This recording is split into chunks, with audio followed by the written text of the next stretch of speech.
Viviendo más allá de lo posible, confiando a Dios sus finanzas y su futuro, por Wyatt Myers.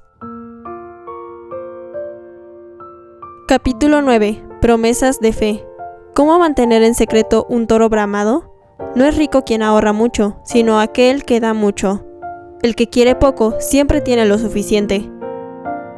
Cuando Marta y yo recordamos nuestro primer vuelo a Mozambique, nos preguntamos por qué no estábamos asustados de volar en un viejo avión italiano de entrenamiento militar modelo Piaggio P-149D. Ese avión había volado solo 4 horas en los últimos 18 años. Puede que nuestra decisión fue influenciada por la otra alternativa de viajar 11 horas en un camión sobre caminos inexistentes a través de la maleza infestada de bandidos.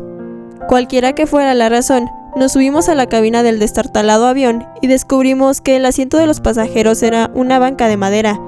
También nos enteramos de que ese avión italiano de entrenamiento había sido reconstruido poco antes y ese vuelo de 4 horas determinaría si todo funcionaba bien. Evidentemente no. Cuando nos aproximamos a la pista en Beira, Mozambique, un puerto en el Océano Índico, el tren de aterrizaje no descendía.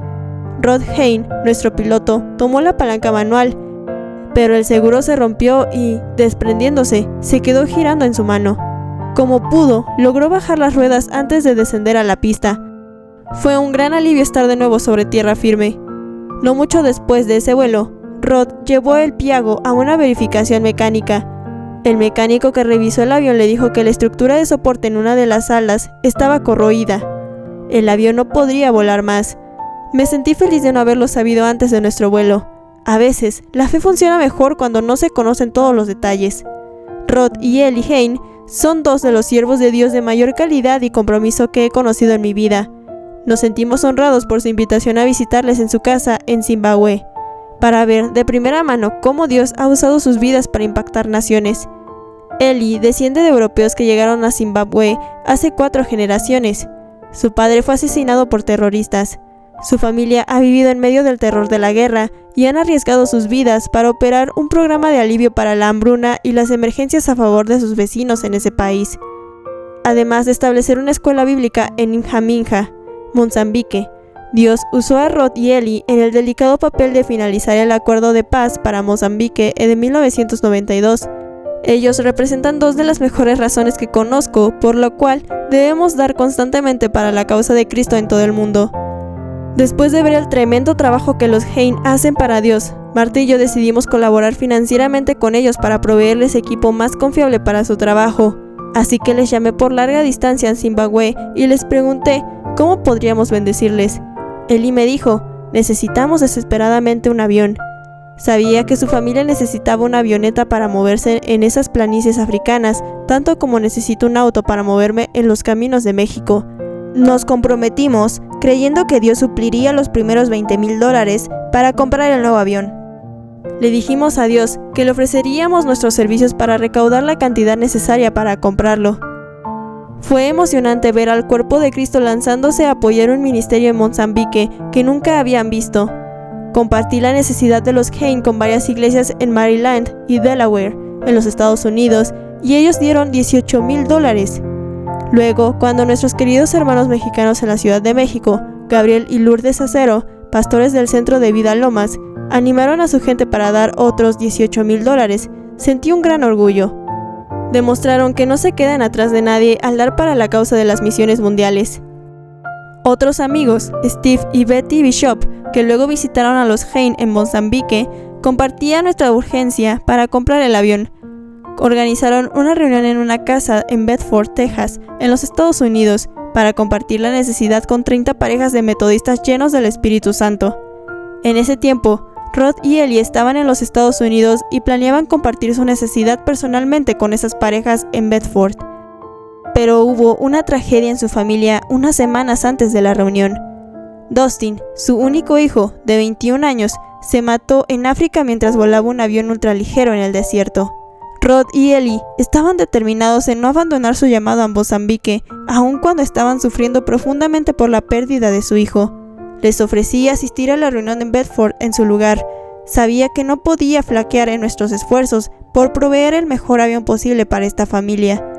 La noche de la reunión, con nuestros corazones cargados de tristeza por la pérdida de Rod y Ellie, Marta y yo manejamos hasta Bedford. El cielo estaba negro y amenazador. Además, había una alerta de tornado para el área, por lo cual solo la mitad de las 30 parejas llegó a la reunión. Señor, haré lo mejor que pueda para animar a esta gente a que sean parte de la cosecha en África, oré. Rehúso ser desanimado por el estado del tiempo o por el hecho de que solo vinieron 15 parejas en vez de 30. Durante la reunión, compartí con el grupo la manera en que Rod y Eli estaban impactando las naciones en Zimbabue y Mozambique. Pedí a estos fieles creyentes que se unieran a nosotros haciendo, por fe, promesas financieras para agrandar su visión. No hubo súplicas ni ruegos, tan solo una sencilla presentación de los hechos de la palabra de Dios y la necesidad de los Hain. En menos de 15 minutos, esas parejas dieron $75,000 en promesas de fe. Cada centavo de esas promesas fue pagado. La familia Hain aún vuela el Cessna 206 para 6 pasajeros que compramos en Sudáfrica con los $132,000 que se recaudaron. Ese es el poder que tienen las promesas de fe hechas por un cuerpo de creyentes. ¿Podría una persona comprar un aeroplano de $132,000?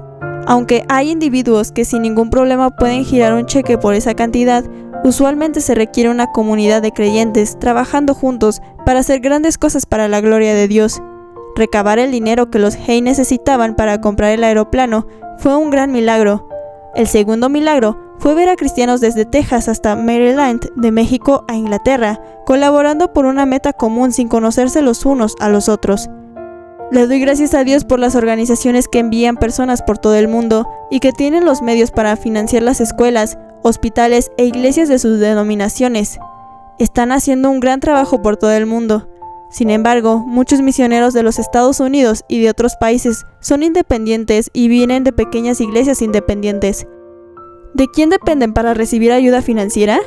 Hay miles de obreros como Rod y Eli Hain que necesitan equipo y, sin embargo, no tienen grandes organizaciones que les apoyen en el cumplimiento de su gran visión. Por la gracia de Dios, se han construido iglesias alrededor del mundo en poblados de creyentes pobres donde los recursos de los mismos no eran suficientes para completar la obra.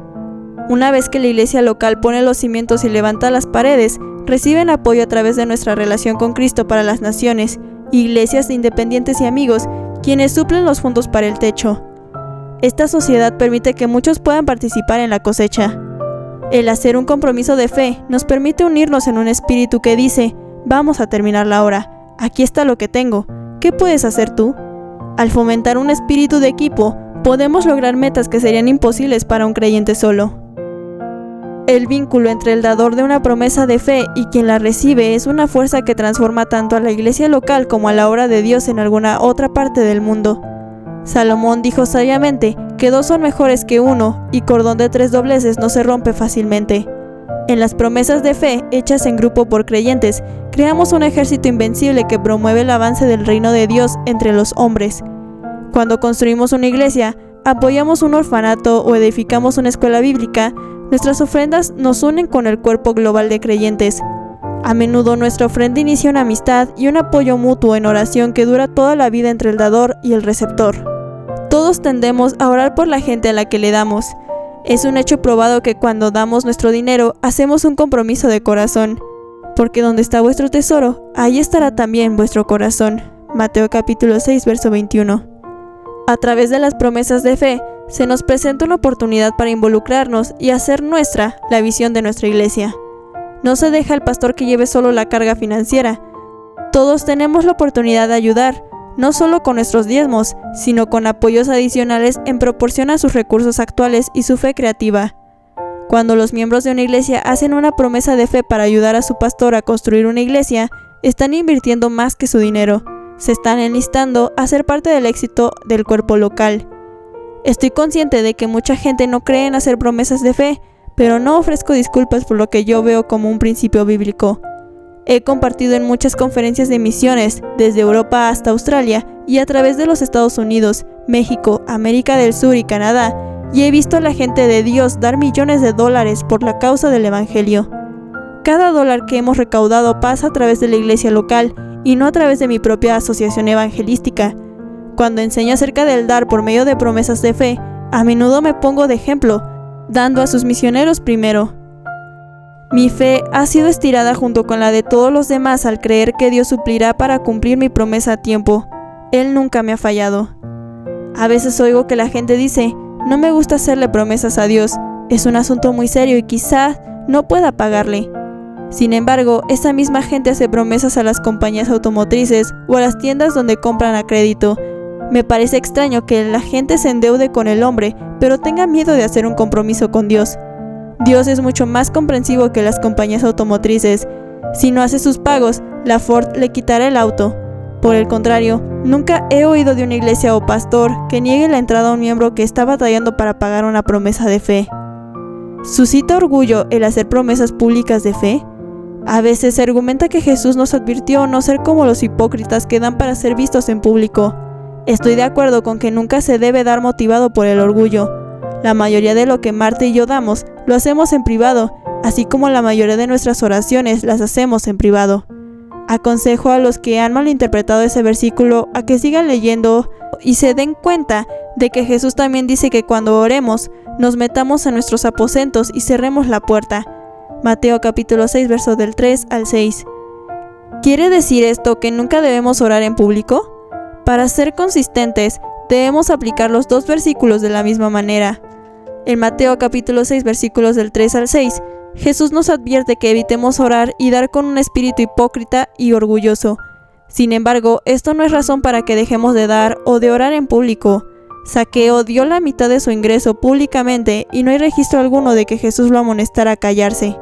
Entonces Zaqueo, puesto en pie, dijo al Señor, «He aquí, Señor, la mitad de mis bienes doy a los pobres». Jesús le dijo, «Hoy ha venido la salvación a esta casa, por cuanto él también es hijo de Abraham». Lucas capítulo 19, versos del 8 al 9. Anteriormente mencioné que una vez ministré a 200 cristianos en las montañas de San Luis Potosí, México, a 6 horas en mula por el camino más cercano. Los creyentes ahí necesitaban desesperadamente un edificio para la iglesia, porque el que tenían, hecho de adobe con techo de paja, era inadecuado para la creciente congregación. Estos creyentes indígenas eran pobres, vivían en chozas hechas de varas con techos de paja. Las mujeres cocinaban afuera sobre el suelo, con 3 piedras como estufa.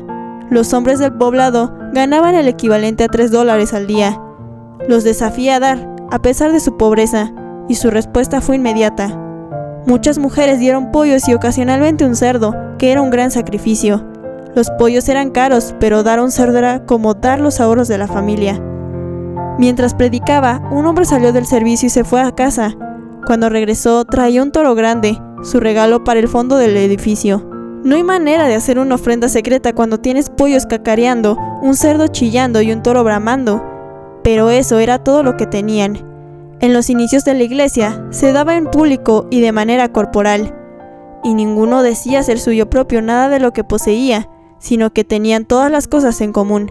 Así que no había entre ellos ningún necesitado, porque todos los que poseían heredades o casas, las vendían y traían el precio de lo vendido, y lo ponían a los pies de los apóstoles, y se repartía a cada uno según su necesidad. Hechos capítulo 4, verso 32, versos del 34 al 35. La iglesia ha sufrido mucha vergüenza en el área del dar debido a la codicia y al uso indebido de fondos. Pero el hecho de que las palabras amor y fe han sido abusadas y mal usadas no nulifica la realidad de que el amor es la puerta y la fe es la llave al depósito de Dios. Porque en Cristo Jesús ni la circuncisión vale algo, ni la incircuncisión, sino la fe que obra por el amor. Gálatas capítulo 5, verso 6. He encontrado que los corazones sinceros nunca confunden el dar motivado por el amor divino con la manipulación emocional del hombre. John Maxwell, el reconocido autor y conferencista, estaba recaudando fondos para construir una iglesia que pastoreaba. Una viuda, miembro de la congregación, que vivía en un conjunto de casas del gobierno, dio un sobre con $3.47. «No puedo aceptarlo», le dijo el pastor a la pobre viuda. «No se lo estoy dando a usted», fue su respuesta. «Se lo estoy dando a Dios». Cuando el pastor Maxwell mencionó el regalo de la viuda en uno de los servicios, un hombre de su congregación se levantó y dijo: «Le compro uno de esos centavos por $10». Cuando se sentó, otro hombre ofreció comprar otro de los centavos. Así comenzó una subasta de centavos en la reunión, con los miembros de la iglesia comprando cada uno de los 347 centavos que la viuda había dado. Al final, esa pequeña ofrenda se convirtió en más de $3,300. Obviamente, la viuda pobre no lo había dado para hacer un espectáculo, sino humildemente de su pobreza. Pero su acción encendió un espíritu de generosidad en la iglesia que produjo mucho más de lo que pudiera haber dado por sí sola. El dar en público de manera corporal no tiene por qué ser algo hipócrita, soberbio o manipulativo. Más bien, los creyentes que voluntariamente unen su fe y sus finanzas para edificar el reino, descubren el poder creativo de la unidad. Cualquier cosa es posible cuando damos juntos, con un espíritu de fe y amor.